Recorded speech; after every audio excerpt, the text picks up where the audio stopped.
दो ही शब्द वो सुने मैं दीनदयाल उपाध्याय दे आंदे कि आप अगर किसी युवक को काम नहीं देंगे वो कुछ तो करेगा, वो तोड़ फोड़ कर रहा है। वो जेरे सन RSS ਦੇ ਲੋਕ, चूँकि उस ਵੇਲੇ BJP ਤੇ RSS ਇੱਕੋ ਹੀ ਸਨ, ਤੇ ਉਹ ਆਖਣ ਕਿ ਇਸ ਲੜਕਾ को चुनाव लड़वाना चाहिए। ਕਦੋਂ ਤੁਹਾਡੀ ਦਿਲਚਸਪੀ ਸਿਆਸਤ ਵਿੱਚ ਕਿਵੇਂ ਪਈ, ਰਾਜਨੀਤੀ ਚੋਣ ਦਾ ਕਿਵੇਂ ਸੋਚਿਆ? ਉਹਨਾਂ ਨੇ रिजल्ट ਕੱਢਿਆ ਜਾਣ ਵੇਲੇ आंदे नहीं कि वो जो सरदार लड़का है उसको टिकट मिलनी चाहिए। प्रकृति है ना, खोज के अपने आप खिंच के ला जाती है। Man proposes, God disposes. जब जगह भी नहीं, नाम ही नहीं सी सुनिया होया, उत्थे रहना पैना। फिर उत्थे दे वातावरण च पढ़ना शुरू किया, खा शुरू किया। उत्थे उस वेले नेहरू का जमाना सी। नेहरू आंदा सी कि मैनू मंदिर नहीं चाहिए, मैनू कारखाने चाहिए, वो पुजारी नहीं चाहिए, इंजीनियर चाहिए ने। 2 साल तीजी पास करके मैं सीधा 6वीं च टुर गया, तभी मैं टॉप करन लग पिया क्लास दे जाके। मैं उस उत्थे कॉलेज GLA कॉलेज वो मैं इत्थों जान तो बाद फ्री फिजिक्स पढ़ांदा रहा उन्होंने। ਬਾਬੂਸ਼ਾਹੀ ਦੇਖ ਰਹੇ ਹੋ ਤੁਸੀਂ।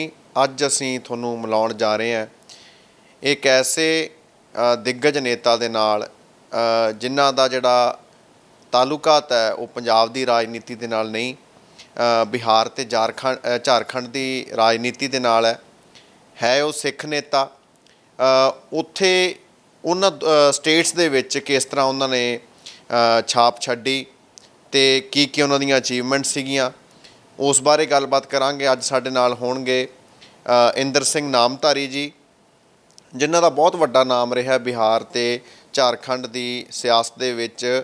7 ਵਾਰੀ ਇਹ ਉੱਥੇ ਚੋਣਾਂ ਜਿੱਤੇ ਨੇ, ਜਿਹਦੇ ਵਿੱਚ ਲੋਕ ਸਭਾ ਦੀਆਂ ਚੋਣਾਂ ਵੀ ਨੇ, ਵਿਧਾਨ ਸਭਾ ਦੀਆਂ ਚੋਣਾਂ ਵੀ ਨੇ, ਵਿਧਾਨ ਸਭਾ ਦੇ ਸਪੀਕਰ ਵੀ ਰਹੇ ਨੇ।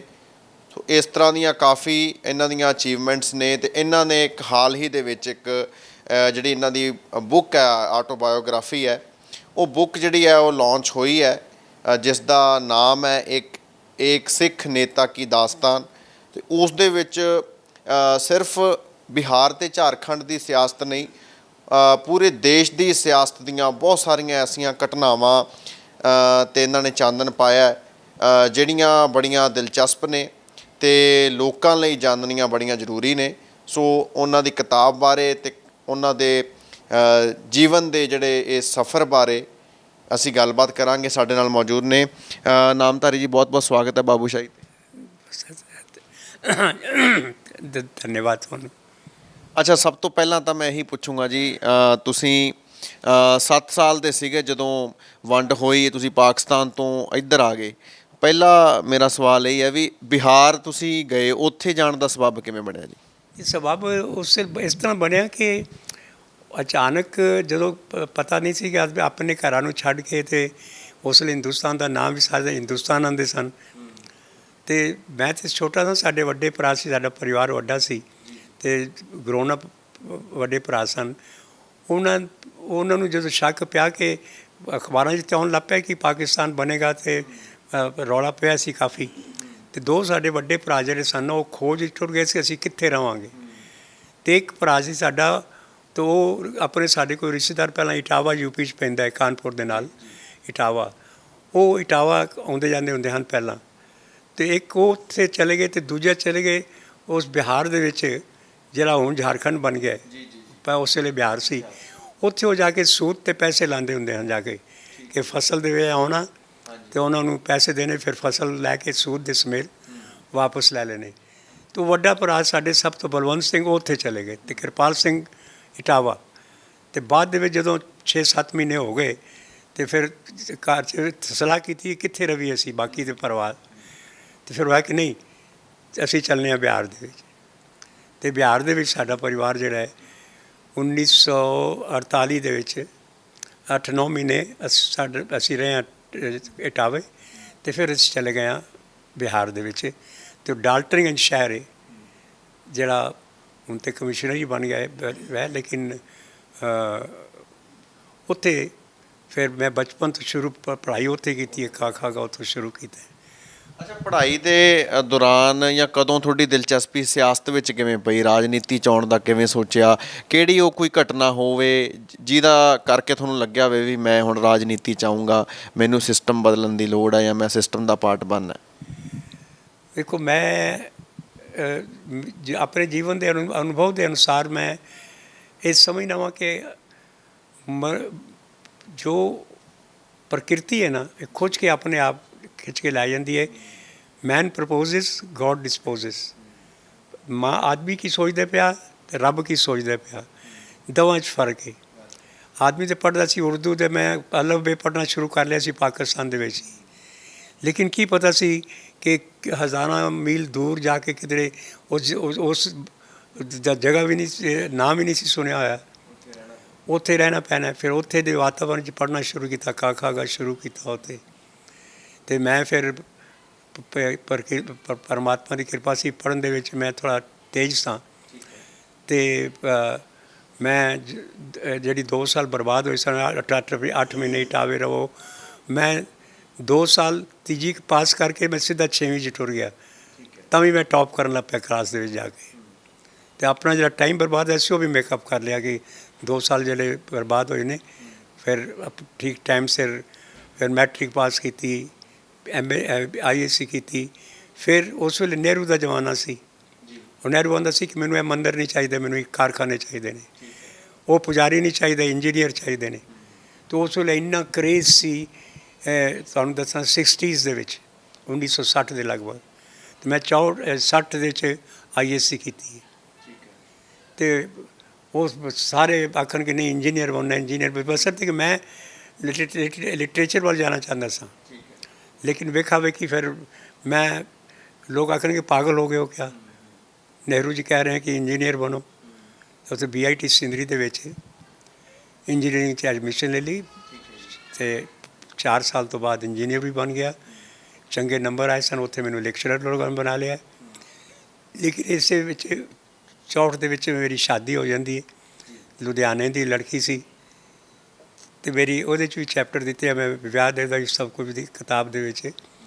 ਲੇਕਿਨ ਮੈਂ ਸ਼ਾਰਟ ਦੇ ਵਿੱਚ ਦੱਸਣਾ ਪਿਆ ਵਾਂ ਕਿ ਜਦੋਂ ਸ਼ਾਦੀ ਹੋ ਜਾਂਦੀ ਹੈ ਅਤੇ ਪਰਿਵਾਰ ਸੀ ਬਿਜ਼ਨਸ ਦੇ ਵਿੱਚ, ਬਿਜ਼ਨਸ ਸੀ ਚੰਗਾ ਤਗੜਾ ਵਿੱਚ ਸਾਡੇ ਭਰਾਵਾਂ ਦਾ।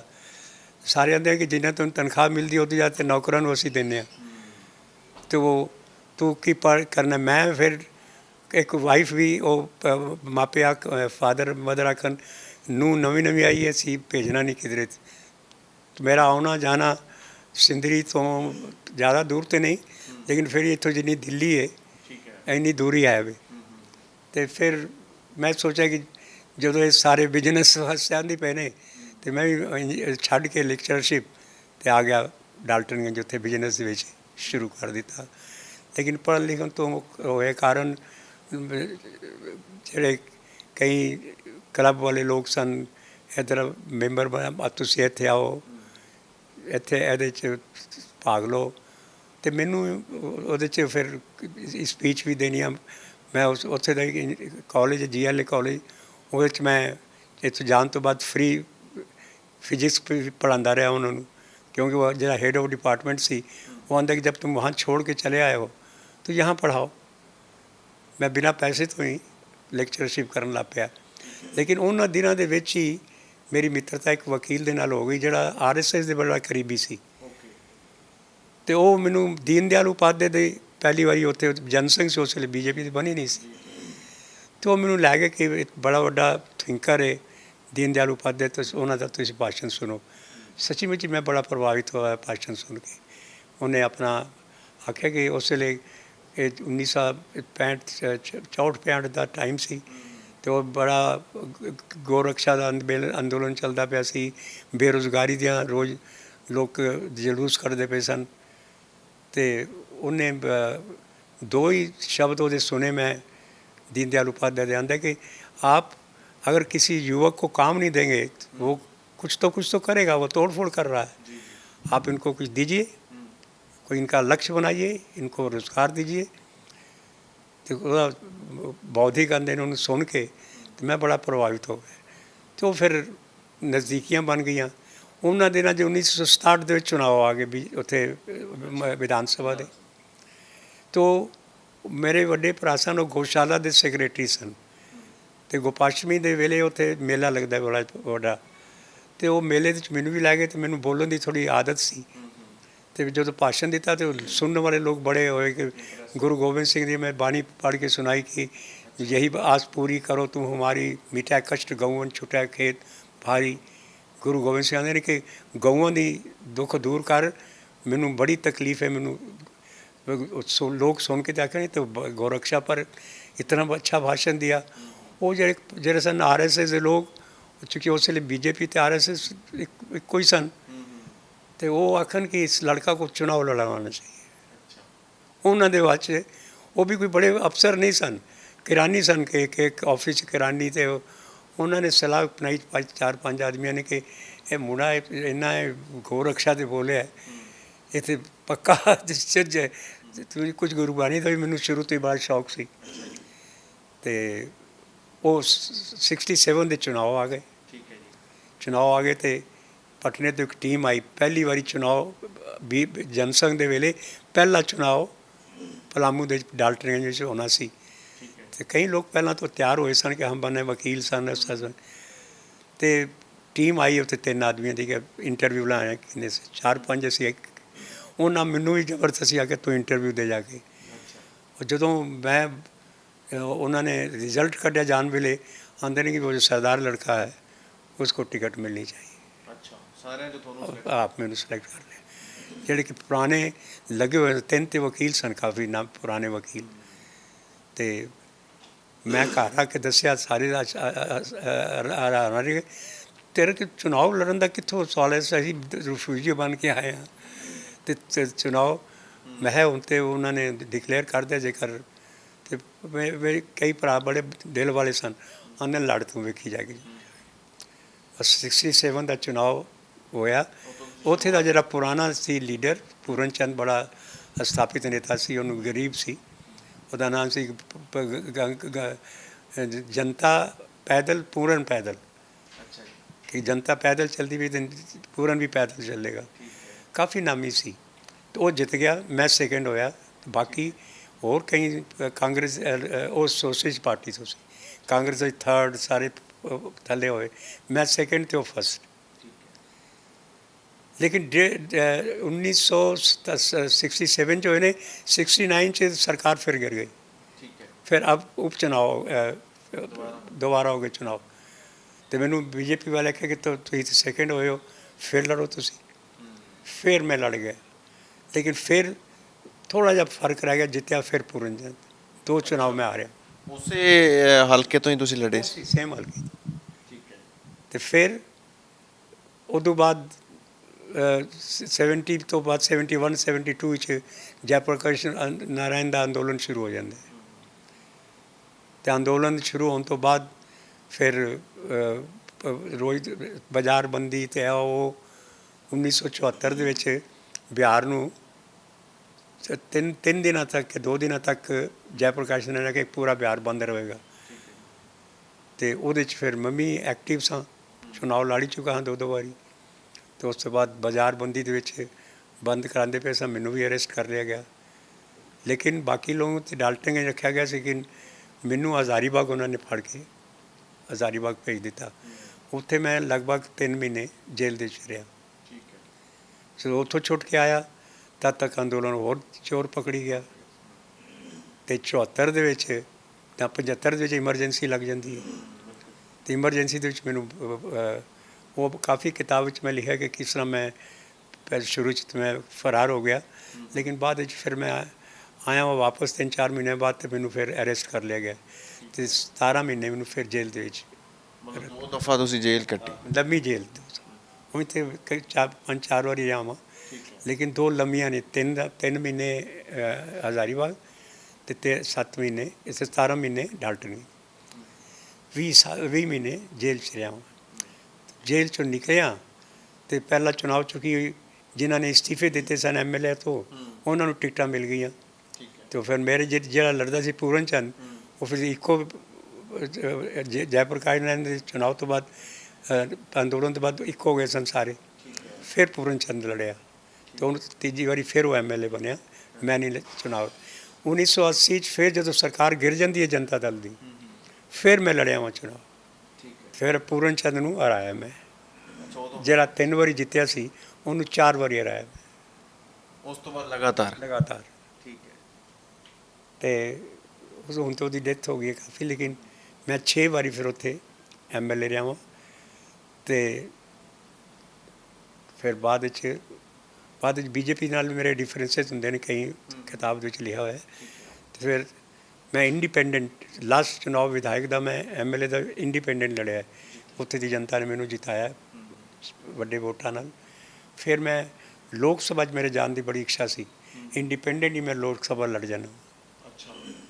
ਤੇ ਲੋਕ ਸਭਾ ਵਿੱਚ ਫਿਰ 9th ਲੋਕ ਸਭਾ ਦੇ ਵਿੱਚ 2009 ਵਿੱਚ ਮੈਂ MP ਬਣ ਜਾਣਾ। ਠੀਕ ਹੈ। ਇਹਦੇ ਵਿੱਚ 2000 ਈਸਵੀ ਦੇ ਵਿੱਚ ਝਾਰਖੰਡ ਵੱਖਰਾ ਸਟੇਟ ਬਣ ਜਾਂਦਾ, ਤੇ ਵੱਖਰੇ ਸਟੇਟ ਦਾ ਮੈਂ ਪਹਿਲਾ ਸਪੀਕਰ ਬਣਨਾ ਵਾ। ਵਿਧਾਨ ਸਭਾ ਦਾ ਪਹਿਲਾ ਸਪੀਕਰ ਮੈਂ ਬਣਿਆ ਵਾਂ। ਤੇ ਉਹਦੇ 'ਚ ਕਈ ਵਾਰੀ ਮੈਂ ਅਸਤੀਫੇ ਦਿੱਤੇ ਨੇ, ਉਹ ਕਾਫੀ ਲੰਮੀ ਚੌੜੀ ਗੱਲਾਂ ਨੇ। ਲੇਕਿਨ ਲੋਕ ਸਭਾ ਦੇ ਵਿੱਚ ਆਉਣ ਤੋਂ ਬਾਅਦ ਮੈਂ ਜਦੋਂ ਸ਼ਪਥ ਲਈ ਇਸ ਸੰਸਕ੍ਰਿਤ ਦੇ ਵਿੱਚ, ਅੱਛਾ। ਕਿਉਂਕਿ ਸੰਸਕ੍ਰਿਤ ਨਾਲ ਮੈਨੂੰ ਬੜਾ ਪਿਆਰ ਰਿਹਾ, ਤੇ ਮੈਂ 10ਵੀਂ ਕਲਾਸ ਦੇ ਵਿੱਚ ਮੈਂ ਸੰਸਕ੍ਰਿਤ 'ਚ ਭਾਸ਼ਣ ਦਿੱਤਾ ਸੀ। ਕਮਿਸ਼ਨਰ ਉੱਥੇ ਦਾ ਆਇਆ ਸੀ, ਉਹਨੇ ਮੈਨੂੰ ਗਲੇ ਲਾ ਲਿਆ। अच्छा। आंदा कि ये लड़का सिख का लड़का इतनी अच्छी संस्कृत बोल रहा है। तो उदों ਉਹਦੇ ट्रांसफर हो गई सी दिल्ली गया, तो उत्थे मैनू उन्हें पूरा बंडल एक संस्कृत किताबों का भेजा, मेघदूतम सारी किताबां। आंदा मैं तो तैयार होकर आया नहीं सा, लेकिन खुश हाँ उस बच्चे वास्ते। तो अजे तक किताबां मैं सांभ के रखी हुई ने। तो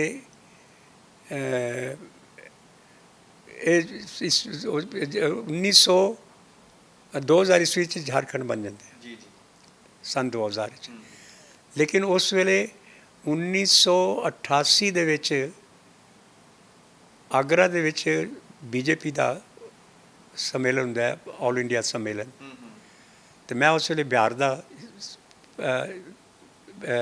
ਅਧਿਕਸ਼, ਪ੍ਰੈਜ਼ੀਡੈਂਟ ਬਿਹਾਰ, ਵੱਡਾ ਸਟੇਟ ਸੀ ਉਸ ਵੇਲੇ, ਝਾਰਖੰਡ ਬਣਿਆ ਨਹੀਂ ਸੀ 1988 'ਚ। ਤੇ ਉਸ ਵੇਲੇ ਰੌਲਾ ਪਿਆ ਸੀ ਕਿ UP ਤੋਂ ਕੱਟ ਕੇ ਤੇ ਉੱਤਰਾਖੰਡ ਬਣਾਉਣਾ ਇਹਨਾਂ ਨੇ, ਤੇ ਮੱਧ ਪ੍ਰਦੇਸ਼ ਨੂੰ ਕੱਟ ਕੇ ਤੇ ਛੱਤੀਸਗੜ੍ਹ ਬਣਾਉਣਾ ਹੈ। ਤੇ ਮੈਂ ਉੱਥੇ ਇੱਕ ਪ੍ਰਸਤਾਵ ਰੱਖਿਆ ਕਿ ਕਿਉਂਕਿ ਮੇਰਾ ਇਲਾਕਾ ਡਾਲਟਨਗੰਜ ਪੈਂਦਾ ਸੀ ਝਾਰਖੰਡ ਦੇ ਵਿੱਚ, ਤੇ ਜਿੱਥੇ ਵੀ ਜਾਈਏ ਆਂਦੇ सब वो प्रांत बन रहा है, वाजपेयी जी ऐलान कर दिए हैं कि बनेगा ही बनेगा, आप क्यों नहीं कहते हैं। ਉਂਝ ਵੀ ਝਾਰਖੰਡ ਮੈਨੂੰ ਬੜਾ ਪਸੰਦ ਆਉਂਦਾ ਸੀ, ਨਦੀਆਂ, ਪਾਣੀ, ਜੰਗਲ, ਖਣਿਜ ਪਦਾਰਥ ਭਰਿਆ ਹੋਇਆ। ਉਹ ਦੁਨੀਆ ਹਿੰਦੁਸਤਾਨ ਦਾ ਸਭ ਤੋਂ ਟੌਪ ਸਟੇਟ ਬਣ ਸਕਦਾ ਹੈ ਅਜੇ ਵੀ। ਲੇਕਿਨ 23 ਸਾਲ ਹੋ ਗਏ ਨੇ ਬਣਿਆ, ਲੇਕਿਨ ਸਰਕਾਰਾਂ ਉਹ ਕੁਝ ਨਹੀਂ ਧਿਆਨ ਨਹੀਂ ਦਿੱਤਾ ਜਿੰਨਾ ਕਿ ਉਹ ਦਿੱਤਾ ਜਾਣਾ ਚਾਹੀਦਾ ਸੀ ਉੱਥੇ। ਅਤੇ ਫਿਰ ਉਹ ਉੱਥੋਂ ਹੀ ਮੇਰੇ ਡਿਫਰੈਂਸਿਸ ਥੋੜ੍ਹੇ ਸ਼ੁਰੂ ਹੋਏ। BJP ਦੇ ਜਿਹੜੇ ਉੱਥੇ ਦੇ ਨੇਤਾ ਸਨ ਨਾਰਥ ਬਿਹਾਰ ਦੇ, ਉਹਨਾਂ ਸੋਚਿਆ ਕਿ ਆ ਕੇ ਤੇ ਬਾਹਰ ਦਾ ਆਦਮੀ ਆ ਕੇ ਤੇ ਵੱਖਰਾ ਸਟੇਟ ਬਣਾਉਣ ਲੱਗੇ ਬਣਾਉਣ। ਅਤੇ ਉਹ 88 ਦੇ ਵਿੱਚ ਉਹਨਾਂ ਨੇ ਪ੍ਰਸਤਾਵ ਪਾਸ ਕਰ ਲਿਆ, ਅਗਰ 2 ਪ੍ਰਾਂਤ ਨਹੀਂ ਹੁਣ 3 ਪ੍ਰਾਂਤ ਬਣਾਵਾਂਗੇ ਜੇਕਰ ਸਾਡਾ ਰਾਜ ਆਏ। ਅਤੇ ਉਸ ਤੋਂ ਬਾਅਦ ਜਦੋਂ ਫਿਰ ਪ੍ਰਸਤਾਵ ਤੁਸੀਂ ਲੈ ਕੇ ਆਏ ਸੀ? ਮੈਂ ਕਿੱਥੇ ਬੋਲਦਾ ਪਿਆ ਹਾਂ? ਜਿਹੜਾ ਆਗਰਾ ਤੁਸੀਂ ਸਮੇਂ, ਹਾਂ, ਉਹ ਉੱਥੇ ਤਾਂ ਪਾਸ ਹੋ ਗਿਆ। ਫਿਰ 2000 ਈਸਵੀ 'ਚ ਝਾਰਖੰਡ ਬਣ ਵੀ ਗਿਆ। ਅਤੇ ਫਿਰ ਪਹਿਲਾ ਸਪੀਕਰ ਮੈਂ ਝਾਰਖੰਡ ਦਾ ਬਣਿਆ। ਮੈਨੂੰ ਮੰਤਰੀ ਆਉਂਦੇ ਹਨ, ਲੇਕਿਨ ਮੈਂ ਮੰਤਰੀ ਬਿਹਾਰ 'ਚ ਬਣ ਗਿਆ ਸਾਂ। ਉਹ ਵੱਖਰਾ ਇੱਕ ਚੈਪਟਰ ਹੈ ਕਿ ਮੰਤਰੀ ਪਦ ਕੀ ਘੁਟਨ, ਮੈਂ ਉਹਦਾ ਨਾਂ ਦਿੱਤਾ ਹੈ ਕਿ ਮੰਤਰੀ ਪਦ। ਲਾਲੂ ਯਾਦਵ ਚੀਫ ਮਿਨਿਸਟਰ ਸੀ, ਮੈਂ ਕੈਬਨਿਟ ਮੰਤਰੀ ਸਾਂ। 3 ਵਿਭਾਗ ਮੇਰੇ ਕੋਲ ਸਨ, ਟਰਾਂਸਪੋਰਟ ਸੀ, ਭੂਮੀ ਸੁਧਾਰ ਸੀ ਸਰ। ਅਤੇ ਜਿਸ ਤਰ੍ਹਾਂ ਮੈਂ ਕੰਮ ਕਰਨਾ ਚਾਹੁੰਦਾ ਸਾਂ ਉਸ ਤਰ੍ਹਾਂ ਉਹਦੇ 'ਚ ਮੈਨੂੰ ਮੰਨਦਾ ਬੜਾ ਸੀ ਉਹ, ਲੇਕਿਨ ਉਹਦਾ ਐਪਰੋਚ ਬੜੀ ਨੈਗੇਟਿਵ ਹੁੰਦੀ ਸੀ। ਅੱਛਾ। ਨੈਗੇਟਿਵ ਇਸ ਤਰ੍ਹਾਂ ਕਿ ਉਹ ਜਿਸ ਤਰ੍ਹਾਂ ਜ਼ਮੀਨਾਂ ਦਾ ਸੀ, ਮੇਰੇ ਕੋਲ ਗਰੀਬ ਇਲਾਕਾ ਸੀ ਜਿੱਥੋਂ ਮੈਂ ਜਿੱਤਿਆ ਸਾਂ, ਅਤੇ ਮੈਂ ਚਾਹੁੰਦਾ ਸੀ ਕਿ ਇਹਨਾਂ ਨੂੰ ਜ਼ਮੀਨ ਵੰਡੀ ਜਾਏ। ਮੈਂ ਸਾਰੇ ਬਿਹਾਰ ਦੇ ਵਿੱਚ ਕੈਂਪ ਲਾਉਣਾ ਸ਼ੁਰੂ ਕੀਤੇ, ਜਿੱਥੇ ਸਰਕਾਰੀ ਜ਼ਮੀਨ ਪਈ ਹੈ ਵੰਡੋ ਗਰੀਬਾਂ ਦੇ ਵਿੱਚ। ਉਹਨੂੰ ਲੱਗਾ ਕਿ ਲੋਕਪ੍ਰਿਯ ਜ਼ਿਆਦਾ ਆਉਣ ਲੱਗ ਪਿਆ, ਮੇਰੇ ਤੋਂ ਲੋਕਪ੍ਰਿਯ ਆਉਣ ਲੱਗ ਪਏ। ਅਤੇ ਉਹਨੇ DC ਨੂੰ ਟੈਲੀਫੋਨ ਕਰ ਦਿੱਤਾ, ਜਿਹੜਾ ਮੇਰੇ ਜ਼ਿਲ੍ਹੇ ਦਾ DC ਸੀ। ਉਹ ਮੈਂ ਲਿਖਿਆ ਤਾਂ ਉਹ ਬੜਾ ਮਜ਼ੇਦਾਰ ਤੁਹਾਨੂੰ ਲੱਗਿਆ।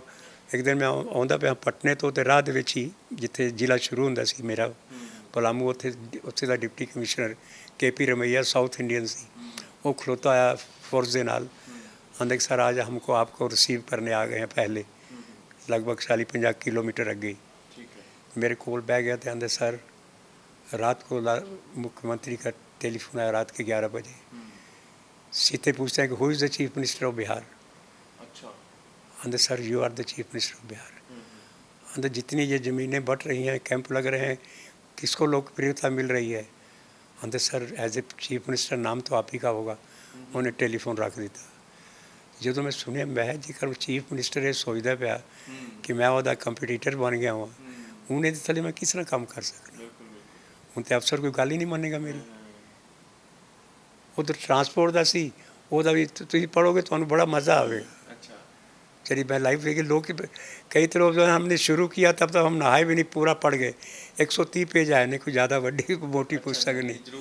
हाँ तो फिर मैनू मन का भी बड़ा सी तद तक जो मैं आख्या कि तीन बारी मैं इस्तीफ़ा देता है, लेकिन पाड़ देंदा सी कहते नहीं आप क्यों इतना नाराज़ हो जाते। मैं नाराज़ हो जाता है, काम ही नहीं हो रहा है कुछ, तो मैं क्या करें। नहीं नहीं सब काम करेंगे, सब काम करेंगे। है बड़ा तेज़ आदमी, मैंने वही बयाती था लगता, लेकिन है विचों बड़ा तेज़ है। ਤੇ ਤੁਸੀਂ ਵਿੱਚ ਜ਼ਿਕਰ ਵੀ ਕੀਤਾ ਹੈ ਤੁਹਾਡੀ ਕਿਤਾਬ ਦੇ ਸੋਸ਼ਲ ਜਸਟਿਸ ਦੇ ਨਾਂ ਤੇ ਜਿਹੜਾ ਭੇਦਭਾਵ ਹੁੰਦਾ ਸੀ ਉਹ ਵੀ ਕਾਰਨ ਤੇ ਇਹਦਾ ਮਤਲਬ ਤੂੰ ਪੜ੍ਹ ਲਿਆ ਕੁਝ ਥੋੜਾ ਜੀ। ਮੇਨ ਪੁਆਇੰਟਸ ਉਹ ਫਿਰ ਹੁੰਦਾ ਕੀ ਸੀ ਨਾ, ਇਹਨਾਂ ਆਖਿਆ ਕਿ ਸਮਾਜਿਕ ਨਿਆਂ, ਸਮਾਜ ਉਸ ਵੇਲੇ ਚੱਲਦਾ ਸੀ ਸਮਾਜਿਕ ਨਿਆਂ।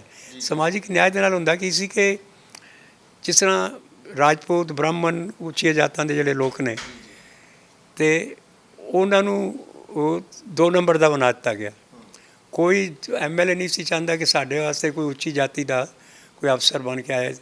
ਜਿਹੜੇ ਮੇਰੇ ਡਿਪਾਰਟਮੈਂਟ ਸੀ ਭੂਮੀ ਸੁਧਾਰ, ਅਤੇ ਉਹ CO ਉਹਦੇ 'ਚ ਹੁੰਦੇ ਨੇ ਜਿਹੜੇ ਵੇਖਦੇ ਨੇ ਬਲਾਕ ਦਾ, ਅੰਚਲ ਅਧਿਕਾਰੀ ਆਉਂਦੇ ਨੇ ਹਿੰਦੀ ਦੇ ਵਿੱਚ ਉਹਨੂੰ। ਅਤੇ ਮੈਂ ਇੱਕ ਅੰਚਲ ਅਧਿਕਾਰੀ ਦੀ ਮੇਰਾ ਕੋਈ ਪਰਿਚਿਤ ਸੀ ਮੇਰੇ ਵੱਡੇ ਭਰਾ ਦਾ, ਉਹਨਾਂ ਆਖਿਆ ਕਿ ਜੀ ਤਾਂ ਇੱਥੇ ਪੋਸਟਿੰਗ ਕਰ ਦਿਓ। ਪੋਸਟਿੰਗ ਕਰ ਦਿੱਤੀ। ਉਹ ਸੀ ਕਿਸੇ ਬੈਕਵਰਡ MLA ਦਾ ਖੇਤਰ। ਉਹ ਆ ਗਿਆ ਮੇਰੇ ਕੋਲ, ਇਹ ਬ੍ਰਾਹਮਣ ਸੀ ਜਿਨ੍ਹਾਂ ਮੈਂ ਕੀਤਾ। तो मैनू आके आंदा कि सर हमको आप क्यों हरवाना चाहते हैं MLA आके मैनू। मैं हमने क्या कर दिया आपका। आंदा आप भेज दिए ऊंची जाति का तो हम तो हार जाएंगे चुनाव। मैं क्या एक चीज़ अब तुम्हारा क्या बिगाड़ेगा, वो मैं हूँ, अगर नहीं काम करेगा ठीक तो हमसे कहना। आंदा नहीं हम तो वो सामाजिक न्याय का आदमी चाहिए। सामाजिक आदमी न्याय से या मुसलमान या बैकवर्ड या हरिजन, ਉਹਨੂੰ ਸਮਾਜਿਕ ਨਿਆਂ ਨਾ ਰੱਖਿਆ। ਅਤੇ ਇਹਨਾਂ ਦਾ ਨਾਂ ਰੱਖਿਆ ਸੀ ਕਿ ਨਹੀਂ ਇਹਨਾਂ ਨੂੰ ਨਹੀਂ ਆਪਣੇ ਖੇਤਰ ਜਾਣ ਦੇਣਾ। ਉਹਦਾ ਮੈਂ ਦੂਜੇ ਬਲਾਕ ਇੰਚਲ 'ਚ ਟਰਾਂਸਫਰ ਕਰ ਦਿੱਤੀ। ਮੈਂ ਕਿਹਾ ਉੱਠਦਾ ਹੀ ਨਹੀਂ ਪਿਆ। ਅਤੇ ਉਹ ਜਿਹਦੇ ਕੀਤੀ ਦੂਜੇ ਦਿਨ ਉਹ ਆ ਗਿਆ। ਕਹਿੰਦੇ सर हमको जीतने दीजिए, चुनाव आने वाले हैं। मैं क्या वही मैं कैसा ये सामाजिक न्याय है जहाँ पर इंसान की इंसानियत नहीं देखी जाती, काबिलियत नहीं देखी जाती, केवल जात देखी जाती है। तो मैंने जिस तरह मैनू मन चाहे कि किस तरह है, मैं तो नहीं कर सकता इस तरह कि आदमी चंगा है, कोई राजपूत भी हो सकता है, वो ब्राह्मण भी हो सकता है, वो हरिजन भी हो सकता है। चंगाई ईमानदारी तो किसी की ठेकेदारी तो है नहीं। तो वो मैं आख्या कि समाजिक न्याय भी सिर दर्द बन गया मेरा। मैं इतने काम ही नहीं करन देते। तो जो मैं इस्तीफ़ा देने का मन बना लिया तो लालू यादव एक दिन मैंने आंदा जरा ज़रूरी काम है आप आइए मेरे। मैं गया तो आंदा जब चुनाव आ गए हैं पार्लियामेंट के, आप टाटा से लड़िए जमशेदपुर से। मैं क्या जमशेदपुर हमारा कर्म क्षेत्र नहीं है, हम पलामू के हैं, हज़ारीबाग के पास के, वो जहाँ पर हमने कुछ किया है। लोकसभा के चुनाव को बच्चों का खेल थोड़ी है। आंदा नहीं, वहाँ सिख बहुत लोग हैं, कारखाना में आप जीत जाइएगा। तो वह मर्जी सी कि जेकर जित गया तो टुर जाएगा, मैनू कढ़ना ना पवे। आंदा सी कढ़ने तो बाद मैं बदनाम होगा, इस्तीफा ले लाँगा। इन्होंने साइड लाइन करना चाहते थे। तो मैं क्या आंदा नहीं आप लड़िए ना, हम एकदम आप जीतिएगा। मैं की करदा, मैं लड़ गया। उधरों बीजेपी ने चुनाव दे दिता, ਜਿਹੜਾ भगवान कृष्ण बनया सी महाभारत ਦੇ ਵਿੱਚ। कौन भारद्वाज? नीतीश भारद्वाज। नीतीश भारद्वाज उदों ਦਾ कैंਡੀਡੇਟ बन गया ਤੇ ਮੇਰੀ ਤੇ ਉਹਦੀ ਫਿਰ ਮੁਕਾਬਲਾ ਹੋਇਆ। ਉਹ ਵੀ ਇੱਕ ਚੈਪਟਰ ਬੜਾ ਹੈ ਕਿ ਕਿਸ ਤਰ੍ਹਾਂ ਟਾਟੇ ਦੇ ਲੋਕਾਂ ਨੇ ਮੈਨੂੰ ਦੋ ਜੇਕਰ ਹੋਰ ਕਾਂਗਰਸ ਦਾ ਤੇ ਇੱਕ ਹੋਰ ਨਾ JMM ਦਾ ਖਲੋਤਾ ਹੁੰਦਾ ਤੇ ਮੈਂ 50,000 ਵੋਟਾਂ ਤੋਂ ਹਾਰਿਆ ਉਹਦੇ ਨਾਲੋਂ। ਲੇਕਿਨ ਜਮਸ਼ੇਦਪੁਰ ਦੇ ਲੋਕ ਜਿੱਥੇ ਮੈਂ ਜਾਂਦਾ ਉੱਥੇ ਸਰਕਾਰੀ ਸਰ ਨੇ ਜ਼ਮੀਨਾਂ ਦਿੱਤੀਆਂ ਨੇ ਟਾਟੇ ਨੂੰ। ਟਾਟੇ ਨੇ ਅੱਗੋਂ ਲੋਕਾਂ ਦੇ ਕੁਆਟਰ ਬਣਾ ਕੇ ਕੋਈ ਖਾਲੀ ਜ਼ਮੀਨਾਂ ਪਈਆਂ ਸਨ, ਉੱਥੇ ਲੋਕਾਂ ਨੇ ਮਕਾਨ ਬਣਾ ਲਏ ਸਨ। जितने मैं जावा लोग कहन कि आप तो भूमि सुधार मंत्री हैं, अगर जीतिएगा तो इसमें हम लोग को सरकार जितना पैसा लेना चाहती है ले ले, लेकिन अब हम लोग के बने हुए मकान हैं, हम लोग तो टूटेंगे, हम लोग बर्बाद हो जाए, सारी ज़िंदगी की कमाई लगा दी है। मैं चुनाव के रिजल्ट तो बाद मैं एक प्रस्ताव बना के तो लालू यादव को भेजे। मैं आख्या कि इस तरह दी 85 कॉलोनीज़ ने जिहदे लोग इन्ने दहशत में जिउंदे ने, तो इन्हें मेरी फाइल चीफ सैक्रटरी को भेज दी। तो चीफ सैक्रटरी ने आख्या कि अगर मंत्री जी के सुझाव को माना जाए तो जो ज़मीन दी लोग कब्जा करते हैं ये तो उसको बल मिलेगा, इसलिए हम इससे सहमत नहीं है। सो लिख चढ़ा कि सारे मकान तोड़ दिए जाने चाहिए। फिर मेरा मन करके मैं हूँ ये खिलाफ ये मैं नहीं रहना ये मंत्रिमंडल दे विच। तीजी वारी फिर मैं पहला प्रेस नूं भेजिया। जदों सारा रौला पै गया, ये दिल्ली आया सी, दिल्ली मैनूं पता लगा कि नामधारी इस्तीफा दे दिया है। फिर लाइव उत्थे मार टेलीफोन आते, मैं किले छिप गया जाके। इस तरह मेरा तीसरा 1 महीना तक इन्हें इस्तीफा मेरा मंजूर किया। आंदा सी कैबिनेट में एक ईमानदार आदमी है, मैं जानता हूँ, लेकिन काम नहीं सी करन दिंदा। मैं की कर सकदा।